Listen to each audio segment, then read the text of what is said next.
صادق صلی اللہ تعالی علیہ وسلم نے یہ ارشاد فرمایا کہ دجال کو جو مسیحا سمجھتے ہیں وہ یہودی ہیں.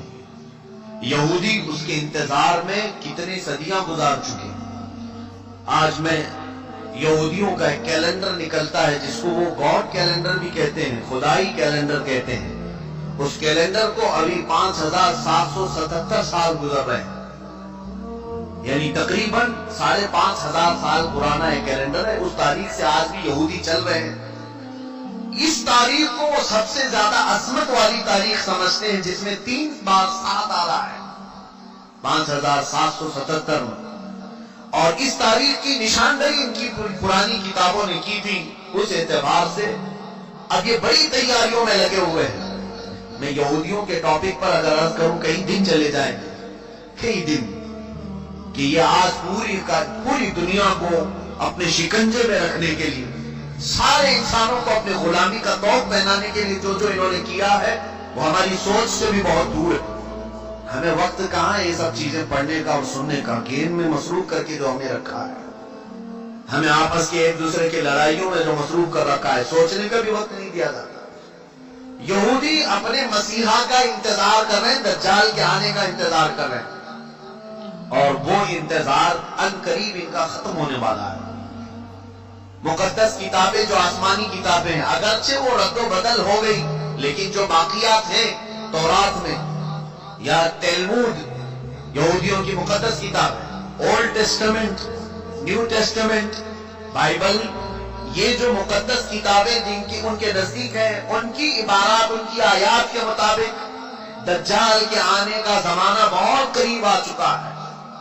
دنیا کے 3 بڑے مذہب جس میں عیسائی, مسلمان, یہودی, پرانے بھی مذہب, عیسائیوں کے نزدیک بھی دجال کافر ہے, مسلمانوں کے نزدیک بھی دجال کافر ہے. صرف یہودی اسے اپنا مسیحا سمجھتے ہیں, اور ان کے بڑوں نے یہ سارے پیشن گوئیاں کی ہیں کہ اس مسیحا کے آنے سے پہلے تمہیں دنیا میں کیا کیا کرنا ہے, وہی تیاریاں وہ کر رہے ہیں. اب آپ کو سمجھ میں آئی ہوگی بات کہ یہودی اتنا انٹرفیئر کیوں کر رہے ہیں, پوری دنیا میں گھس پیٹ کیوں کر رہے ہیں. آپ کو پتا ہے, انہیں بتایا گیا ہے کہ اگر تمہارا مسیحا تمہارے سامنے آنا ہے تو پوری دنیا کو تمہیں اپنا غلام بنا کر رکھنا ہوگا. ہر جگہ تمہاری حکومتیں قائم ہوگی جس وقت وہ مسیحا تمہارا اترے گا. بہت ساری علامات میں نے ان کی کتابوں سے پڑھی ہیں, انجیل میرے پاس رکھی. بہت ساری چیزیں یہودیوں کو یہ بشارتیں دی گئی کہ تمہارا مسیحا اس وقت اترے گا جب اسرائیل میں, یعنی سارے یہودی جمع ہو جائیں گے. یہ مقدس زمین پر ساری دنیا کی یہودی جمع ہو جائیں گے. یہ جمع ہونے کا کام 70 سال پہلے سے انہوں نے شروع کیا, اور اس کے بعد ایک اور انہیں بشارت دی گئی ہے کہ انجیر کا درخت جب تمہارے ملک میں پھلنے پھولنے لگے تو سمجھ لو کہ تمہارا مسیحا آنے والا ہے.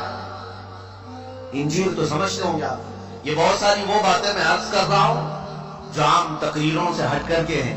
میں صرف اس لیے عرض کر رہا ہوں کہ ایک نئے سال میں ہم قدم رکھنے جا رہے ہیں, اور ہمارا یہ اب نئے سال کیا کیا گل کھلانے والا ہے اسے الرٹ کرنا یہ میری اپنی ذمہ داری. انجیر آپ جانتے ہیں, انجیر کے پھل کے متعلق میں نے تحقیق کیا تو تقریباً 1800 سال سے اسرائیل فلسطین کی زمین پر انجیر کا درخت اگا ہی نہیں تھا. 1800 ایئرز 1800 سال پہلے سے, اور اب جا کر کے فلسطین اور اسرائیل میں کثرت سے انجیر کے درخت اگنے لگے اور پھل بھی دینے لگے. ان کی ایک بشارت میں یہ بھی لکھا گیا ہے, انجیل میں یہ عبارت موجود ہے کہ مسیح دروازے پر کھڑا ہوگا جب تمہارے ہاں انجیر پھل دینے لگے. مسیحا تمہارے دروازے پر کھڑا ہوگا. یہ عبارتیں پڑھ کر میں بہت شوق ہوا. کتنی اس میں سچائی ہے وہ اللہ بہتر جانے. اس کے علاوہ یہ بھی انہیں کہا گیا تھا یہودیوں کو کہ جب تمہارے ہاں ایک گائے لال بچیا کو جنم دے, اور وہ لال بچیا ایسی ہو کہ اس کو کسی نے اپنی ملکیت میں نہ رکھا ہو, اس سے کسی نے کام نہ کرایا ہو, اور وہ جوانی میں اس لال بچیا کو تم قربان کرو اور بڑے مقدس عبادت گاہ میں اس کی راکھ ڈالو, تمہارا مسیحا اتر کر آ جائے. یہ بھی کتاب میں ہے.